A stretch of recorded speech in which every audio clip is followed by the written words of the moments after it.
वक्त आने दे बता देंगे तुम्हें हे जालिमों।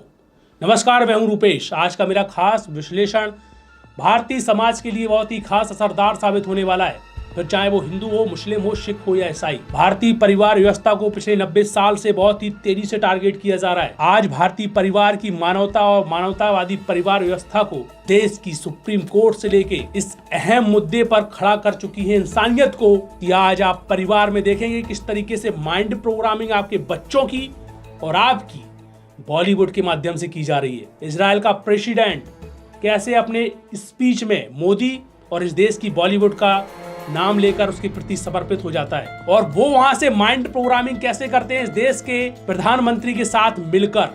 सबसे पहले आप इस वीडियो को सुनिए। Modi, my dear friend, to seize the future.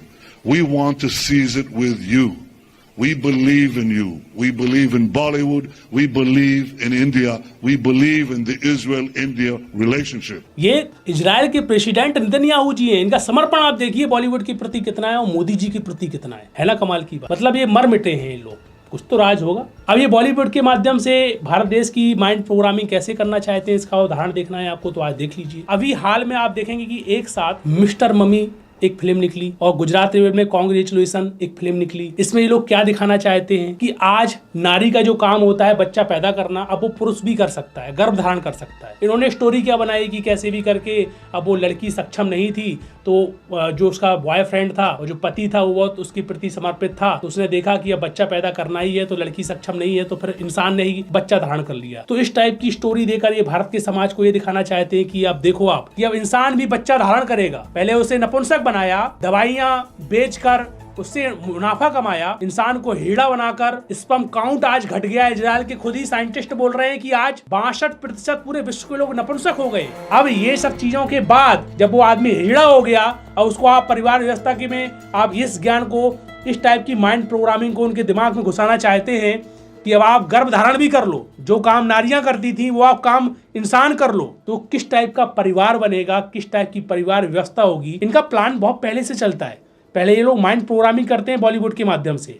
आपने बिक्की डोनर एक फिल्म देखी होगी, उसके बाद ट्यूब बेबी का कैसे प्रचार हुआ इस देश में। फिर आज आप ये मिस्टर मम्मी आप देख रहे हैं, फिर कुछ समय के बाद ये टेक्नोलॉजी लाकर व्यक्तियों के साथ क्या खिलवाड़ करेंगे। जो आए थे ईस्ट इंडिया कंपनी का रूप लेके भारत में सहयोग करने के लिए, और फिर क्या किया इन्होंने। ये वही लोग हैं जो आज भारत में लॉलीपॉप देकर अपने एजेंटों को नेताओं के रूप में यहाँ बैठाकर कैसे इस देश की माइंड प्रोग्रामिंग करके परिवार व्यवस्था को तार तार करना चाहते हैं। कहने को यूनाइटेड स्टेट अमेरिका है, लेकिन उसको जन्म देने वाली ही इजराइल है। आगे आप देखेंगे न्यू वर्ल्ड ऑर्डर का सबसे बड़ा काम करने के लिए और इस पूरे विश्व को बदलाव की भूमिका में आज जो खड़ा करके रखा है, उसका बैकग्राउंड आप देखेंगे, करेक्शन देखेंगे तो इजराइल को ही पाएंगे। और आज वही इजराइल का प्रेसिडेंट सीधा बॉलीवुड की बढ़ाई कर रहा है और यहाँ मोदी जी की कैसी महिमा गा रहा है। कभी कभी तो ऐसा लगता है कि सुभाष चंद्र बोस भी इतना बड़ा काम नहीं कर पाए थे देश को आजाद के लिए, इतना बड़ा काम मोदी जी ने किया है।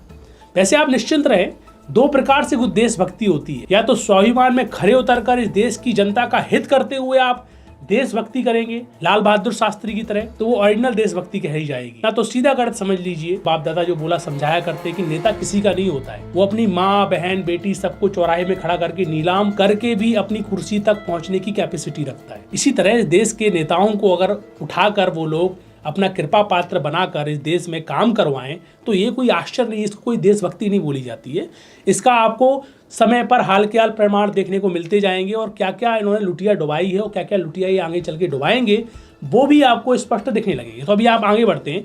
मई सन 2009 रॉयल्स रिपोर्ट ने जो 9 साल के अध्ययन के बाद रिपोर्ट्स निकाली, उसमें क्या था, 30,000 बच्चों का यौन शोषण हुआ था ननों के माध्यम से और पादरियों के माध्यम। कई ऐसे कनेक्शन स्पष्ट रूप से सबूतों के साथ मिले। तो उस समय के पॉप बेनेडिक्ट ने करोड़ों डॉलर खर्च करके इस रिपोर्ट को दबाया। फिर उसके बाद चर्चा की गई कि ये सिलसिला को कैसे रोका जाए। भारत में जैसे हमारे संत लोग ब्रह्मचर्य की बातें बताकर, आप संन्यास में आप देखेंगे ब्रह्मचर्य का पालन करते हुए अपना जीवन निर्वाहन करते हैं, ऐसी ज्ञान और ऐसी शिक्षा तो इनके साथ तो है नहीं, तो पंगे तो बढ़ते रहेंगे, वो चाहे नने बने चाहे पॉप बने। तो फिर उन्होंने क्या किया कि समलैंगिकता का ज्ञान आपस में देना चालू किया कि नन आपस में काम बना ले और पॉप आपस में काम बना ले, या पॉप लड़के लड़के के साथ। फिर इनको वो चीज को कानूनन तरीके से अप्लाई करवाना था पूरे विश्व में, तो भी उसके अकॉर्डिंग कानून बनाए गए। फिर आप देखेंगे कि भारत में भी वैसे ही कानून पारित किए गए, समलैंगिकता वाले कानून पारित किए गए। ये किसकी कृपा से पारित की गए? और आज वर्ल्ड का खास लीडर फ्रांसिस पोप बोलता है कि होमोसेक्सुअलिटी इज नॉट क्राइम। विश्व की 67 ऐसी कंट्रीज हैं जहां पर होमोसेक्स करना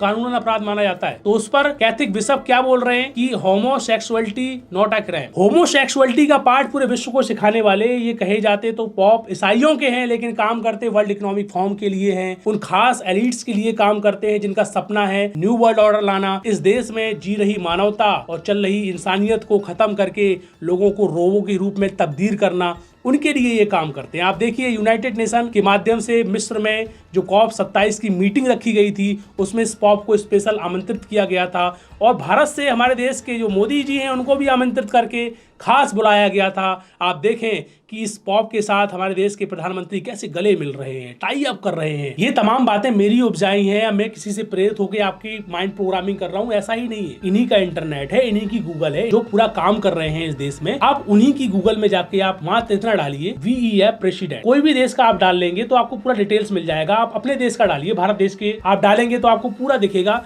कि secret partner world economic forum, पूरा डिटेल्स आ जाएगा। आप पूरा पढ़िए किस तरीके से उन्होंने पार्टनर में ये भागीदार हुए हैं, न्यू वर्ल्ड ऑर्डर लाने के लिए कितने प्रेरित हैं, वहां से पूरा ज्ञान बटोर कर लाते हैं, भारत देश में अप्लाई करते हैं, डिजिटल जगत बनाकर ये आपको क्या देने चाहते हैं और क्या देंगे। आज भारत का समाज बहुत दुखी है। माँ बाप से दूर बच्चे आत्महत्या कर रहे हैं, माँ बाप से दूर जाकर बच्चे लिव इन रिलेशनशिप में बचपन में ही अपनी कमर तोड़ रहे हैं, उनकी आंखों में चश्मे लग जाते हैं, नपुंसकता आ जाती है। जब उनकी शादी करने की उम्र होती है तो अपने आप को दीनहीनता में महसूस करने लगते हैं, तो उनको भी ये लोग संबल देते हैं दवाइयों के माध्यम से। और आज ये लोग किस टाइप का संबल देकर भारत के परिवार को कहां खड़ा करना चाहते हैं, सोचिए इस बात को।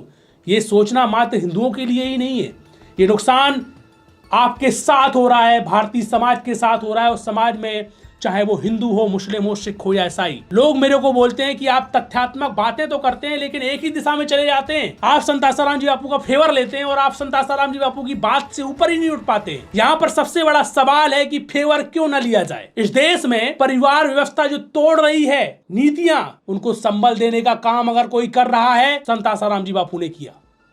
14 फरवरी नजदीक आ रही है। इसी परिवार व्यवस्था को जोड़ने के लिए कभी भी कोई बुजुर्ग आपको ये सलाह नहीं देगा कि तुम बच्चा धारण कर लो, पुरुष बच्चा धारण कर ले। कोई बुजुर्ग आपको ये सलाह नहीं देगा कि बेटा लिव इन रिलेशनशिप में जाकर बचपन में अपना काला मुंह करके कमजोरी के शिकार बन जाओ, अपना मुंह छिपाते हुए रोग से ग्रसित होकर अपना जीवन यापन करो। ये कोई आपको वृद्ध नहीं बोलेगा। इसीलिए इस परिवार व्यवस्था को जोड़ने के लिए संत आसाराम जी बापू ने वैलेंटाइन डे जैसे अश्लील दिवस को रोका और भारत में क्या बोला कि मातृ पितृ पूजन दिवस करो। जब पुत्र अपने माता पिता का आदर करेगा और वो माता पिता अपने पुत्र को आशीर्वाद देंगे तो परिवार व्यवस्था जुड़ेगी। जो ये अश्लील कृत्य और आदमी को जीता जागता रोबो बनाना चाहते हैं वो खत्म हो जाएगा। इसलिए संत आसाराम जी बापू ये काम करते गए। जब वो बाहर थे तो बड़े पैमाने में लाखों लोगों के साथ एक साथ मातृ पितृ पूजन दिवस का आह्वान होता था और लोग मनाते थे। चाहे वो मुस्लिम हो, सिख हो या ईसाई हो, ये सारे लोगों के साथ जो अत्याचार किया जा रहा है, मैं ईसाइयों की बात ही बोल दूं, या आप वैलेंटाइन डे को मानते हैं ना, तो ये आपके साथ ही बहुत बड़ा खेल हो रहा है। जो आपकी कमर तोड़कर जो आपका पॉप जिसे बनाया गया है, नाम तो रखा है मात्र ईसाइयों का पॉप, लेकिन काम करता उन यहूदियों के लिए है जो इस पूरे विश्व को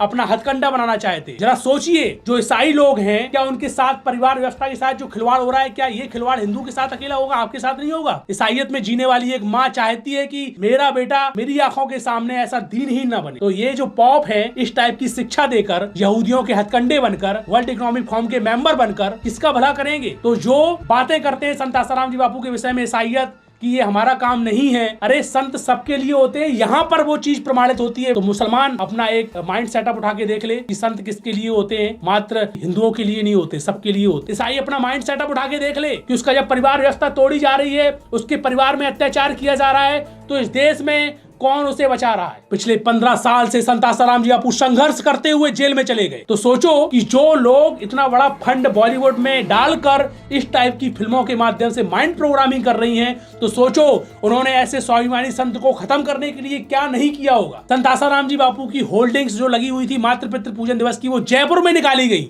वो क्या संत आसाराम जी बापू उन होल्डिंगों को लगाकर क्या संदेश दे रहे हैं, कभी आपने सोचा? एक परिवार को जोड़ने का संदेश दे रहे हैं और इस देश में सेवा के नाम पर काम कर रही सरकारें क्या कर रही हैं? क्यों फिर इनकी होल्डिंग नहीं उतरती है? मिस्टर मम्मी जैसे जो ये अश्लील कृत्य लोगों के माइंड सेटअप में डालना चाहते हैं, आपके बच्चों के सेटअप में डालना चाहते हैं, उनकी होल्डिंग को किसी को उतारने की ताकत नहीं आई। तो संत सबके होते हैं, संत सबके होते हैं। संत आसाराम जी बापू ने सबका हित रखते हुए ये दिवस निकाला, तभी आज बहुत सारे ईसाई लोग चर्च में भी मातृ पितृ पूजन दिवस संत आसाराम जी बापू का मनाते हैं। तो दोस्तों, आज का विश्लेषण भारतीय समाज को समर्पित है।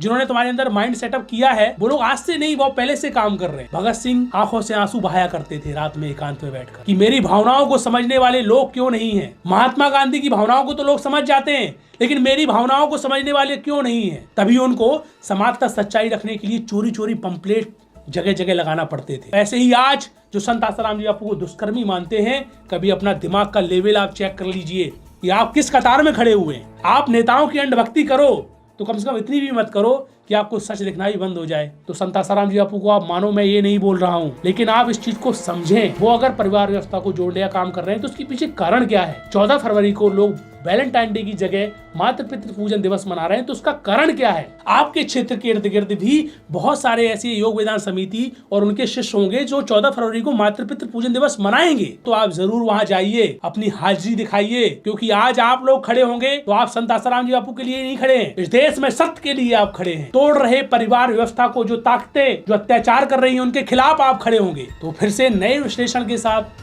नए तथ्यों के साथ फिर से मैं मिलूंगा। हमें दीजिए इजाजत। नमस्कार।